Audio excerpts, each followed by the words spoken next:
Assalamualaikum warahmatullahi wabarakatuh. Innal hamdalillah nahmaduhu wa nasta'inuhu wa nastaghfiruh wa na'udzu billahi min shururi anfusina wa sayyiati a'malina. May yahdihillahu fala mudilla lahu wa may yudlil fala hadiya lahu.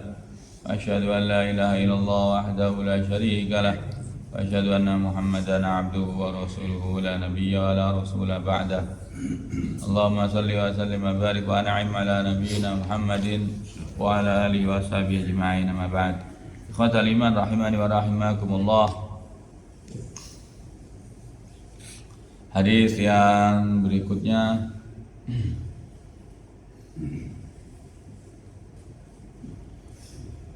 kullu amal ibni adam yudha'af al-hasanatu bi asyri amsalha ila 700 dhi'fin. Qala Allah Ta'ala illa as-sawm fa innahu li wa ana ajzi bih yad'u syahwatahu wa ta'amahu min ajli lis-saimi farhatun 'inda fitrihi wa farhatun 'inda liqa'i rabbih wa la khulufu fami as-saimi atyabu 'inda Allah min rihil misk. Dalam riwayat Imam Muslim, Rasulullah sallallahu alaihi wasallam bersabda, setiap amalan anak cucu Adam akan dilipat gandakan. Kullu amal ibni Adam yudha'af, dilipat gandakan oleh Allah Subhanahu wa taala. Satu kebaikan darinya bisa saja dilipat gandakan menjadi 10 kali, bahkan ila 700 dhi'fin, bahkan bisa dilipat gandakan oleh Allah taala sampai 700 kali lipat.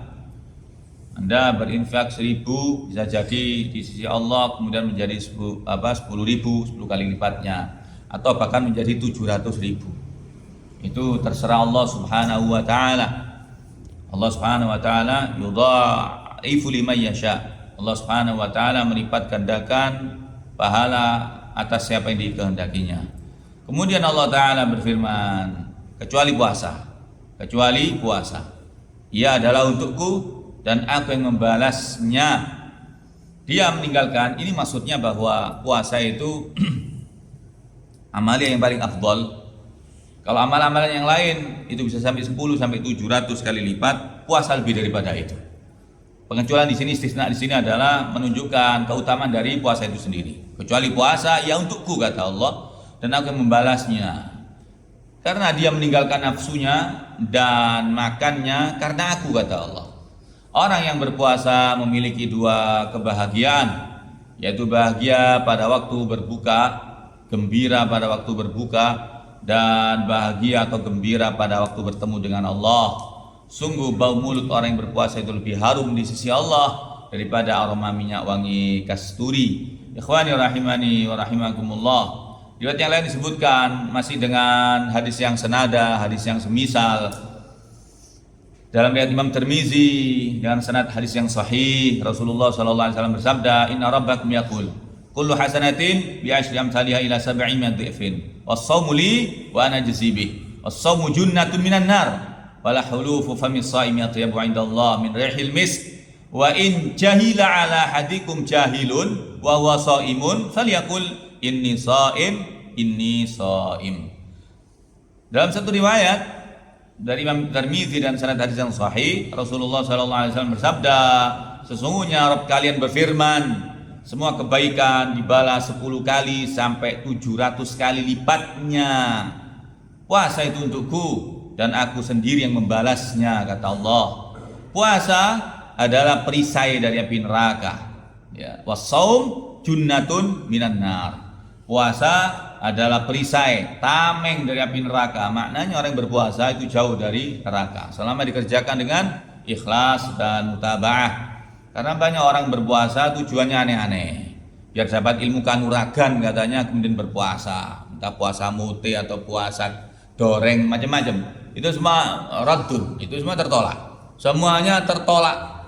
Amalannya sia-sia, bahkan dia mendapatkan dosa karena menyelisihi Nabi sallallahu alaihi wasallam. Ikhwani rahimakumullah, pentingnya mutaba'ah, mencontoh Nabi dalam segala setiap amalan agar kita diterima amalnya. Karena syarat diterimanya amal sama-sama kita ketahui bahwa yang pertama adalah ikhlas karena Allah semata, yang kedua adalah ittiba, yaitu mutaba'ah, mencontoh Nabi Sallallahu Alaihi Wasallam. Dan sungguh bau mulut orang berpuasa lebih harum daripada aroma minyak wangi kasturi. Jika seseorang di antara kalian yang berpuasa itu dijahili oleh seseorang, jika orang yang berpuasa di antara kalian, ya, jahila ala hadikum jahil, dijahili oleh orang yang jahil, maka katakan kepada dia bahwa aku orang yang berpuasa, aku sedang berpuasa. Dari sini disebutkan bahwa orang berpuasa ini mempunyai keistimewaan. Dia tidak boleh dijahili. Kalau ada seseorang tahu bahwa dia sedang berpuasa, tidak boleh dijahili. Tidak boleh mancing-mancing emosinya, mancing-mancing marahnya, nggak boleh. Kalaupun tidak diketahui bahwa orang itu berpuasa, sebagaimana berteman, biasa ada sifat-sifat jahil ya, dalam bermuamalah, dalam berteman, dalam soft talk, guyonan. Kalau terlalu melewati batas, katakan anak soim, aku puasa. Hendaknya orang yang sudah dikasih tahu bahwa temannya lagi puasa, tidak boleh teruskan jahilnya. Ya, gojol-gojolkan kalau terus mandek, karena dia sedang puasa. Ini adalah aturan dari Nabi Sallallahu Alaihi Wasallam. Ikhwani rahimani wa rahimakumullah. Masih banyak hadis-hadis yang serupa, ya, hadis-hadis yang serupa tentang keutamaan dari berpuasa yang intinya adalah sama. Ikhwani rahimani wa rahimakumullah. Hadis yang terakhir untuk hari ini.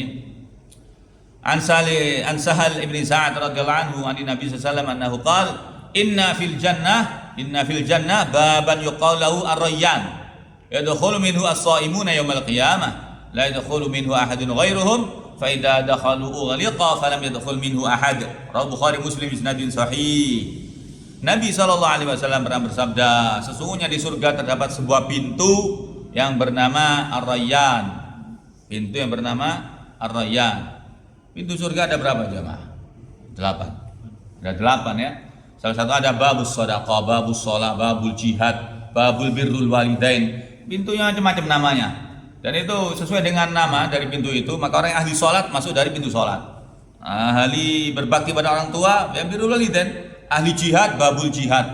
Ada juga namanya orang yang ahli puasa, namanya pintunya babur rayyan, ar-rayyan. Ya, namanya pintu ar-rayyan.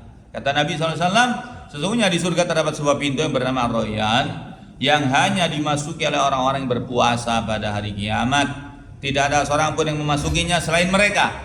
Jika mereka telah masuk, maka ia ditutup, maka tidak ada seorang pun yang memasukinya kecuali bagi mereka yang ahli berpuasa. Babur Rayyan. Ikhwani rahimani rahimakumullah. Apakah mungkin seorang muslim, satu orang bisa masuk dari semua pintu surga? Sangat mungkin, tapi itu sangat teramat berat. Harus orang semisal Abu Bakar Siddiq dan sebagainya. Ya, dia harus ahli sholat, ahli sedekah, ahli puasa juga, ahli birrul walidain, ahli jihad. Kalau terkumpul dalam satu orang amal-amal yang besar ini, maka dia berhak milih dari mana pintu saja yang dia kehendaki. Itu bagi laki-lakinya. Namun bagi perempuan, dalam sebuah hadis sangat mudah sekali untuk kemudian bisa masuk dari semua pintu, untuk hanya mengerjakan 4 amalan saja. Idza shalatil mar'atu khamsaha wa shamat syahraha wa hafizat farjaha wa ta'at ba'laha wa zawjaha dakhala jannah min ayyabil jannati syi'ti. Jadi min ayyabil jannati sya'at.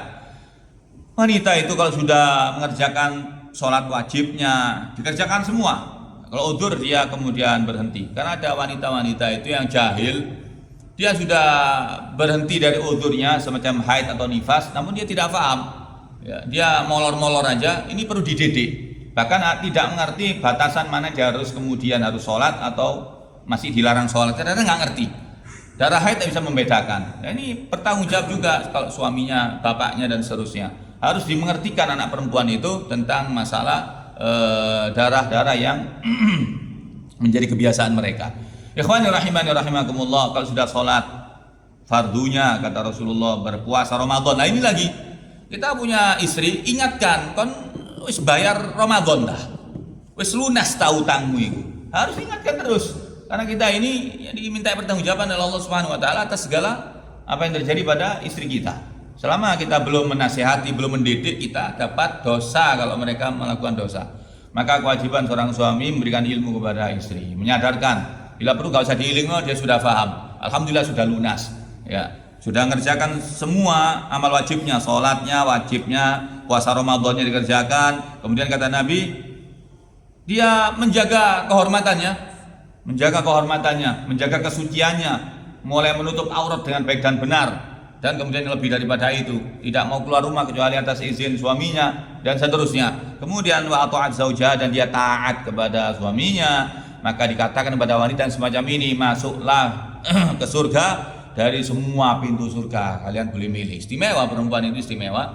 Maka ikhwani rahimani rahimakumullah, semoga hadis yang disampaikan ini bermanfaat. Aqulu qawli hadza astaghfirullah li wa lakum kafaratul majlis. Subhanakallahumma bihamdik asyhadu an la ilaha illa anta astaghfiruka wa atubu ilaik. Jazakumullahu khair. Assalamualaikum warahmatullahi wabarakatuh.